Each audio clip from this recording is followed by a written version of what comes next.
Buckle umbrellas. Because of all the rain, the most popular accessory in Rhone was, of course, an umbrella. Similarly, the most common footwear was a good, strong, sturdy pair of rubber-soled rain boots, and the most common coat was a rain jacket. Some people wore plastic hats over their hair or wrapped their heads in a sort of thin rubber scarf called a flouse. Because you could get used to rain all you wanted, but most people agreed that it was still rather unpleasant to be wet. This was where Oscar Buckle differed from most people. Oscar never carried an umbrella. In a sea of black pointed domes all jostling and fighting for airspace, he was a nimble, darting body among them.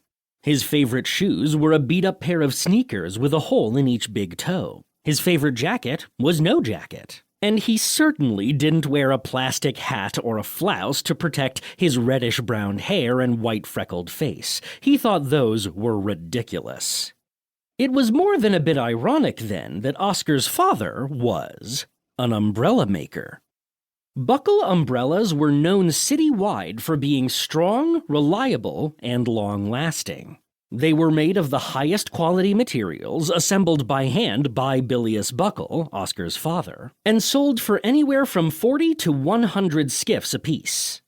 The exchange rate of one skiff to $1 is confusing and varies greatly depending on what you're trying to buy, but for our purposes, let's say it's more or less 1-to-1. So, reliable, yes, but also quite expensive. Quality work takes time, and time costs money, Bilius Buckle liked to say.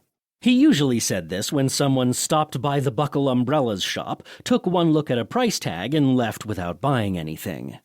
But if you made them just a little bit worse and sold them for just a little bit less, wouldn't we sell more? Oscar had once asked his father over dinner.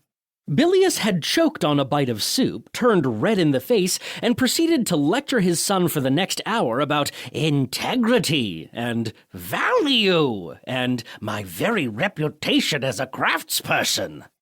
Oscar hadn't brought it up again after that. Brawn umbrellas.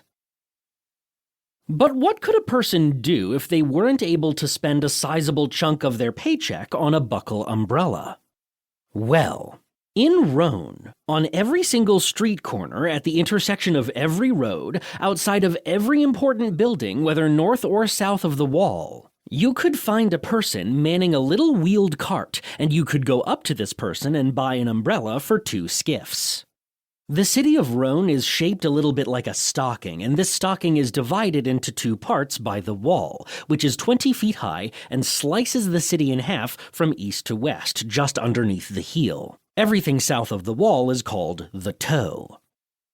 These umbrellas were made by machines in one of the factories in the toe. They were made with cheap materials and assembled haphazardly and quickly. They would last, if you were lucky, for exactly 1 afternoon before a strong gust of wind turned them inside out, or tore a hole in the fabric, or blew them out of your hand and into the murky depths of the gray sea. If you were not lucky, they would last you far less than that. They would get you a couple of city blocks from your office in Commerce City, which is north of the wall, to a restaurant where you were meeting an important client for lunch.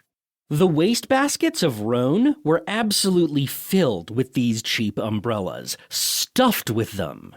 Because for a lot of people, it was just easier to spend 2 skiffs every few days than it was to spend 60 skiffs all at once.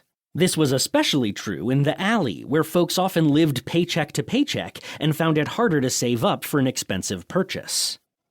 These cheap umbrellas were made by a company called Brawn Industries. They owned the biggest and foulest factory among all the factories in Rhone. It vomited thick, toxic smoke that made the back of your throat itch and caused everything to smell like a burning chemical soup. Brawn Industries had been making umbrellas for the past decade. In that time, they had caused almost every other umbrella maker in the entire city of Rhone to go out of business. Almost. Buckle umbrellas still hung in there, although what had once been a booming business for Bilius Buckle was now a scramble to pay rent at the beginning of every month. Sometimes, Oscar thought the struggle of keeping a small business afloat wasn't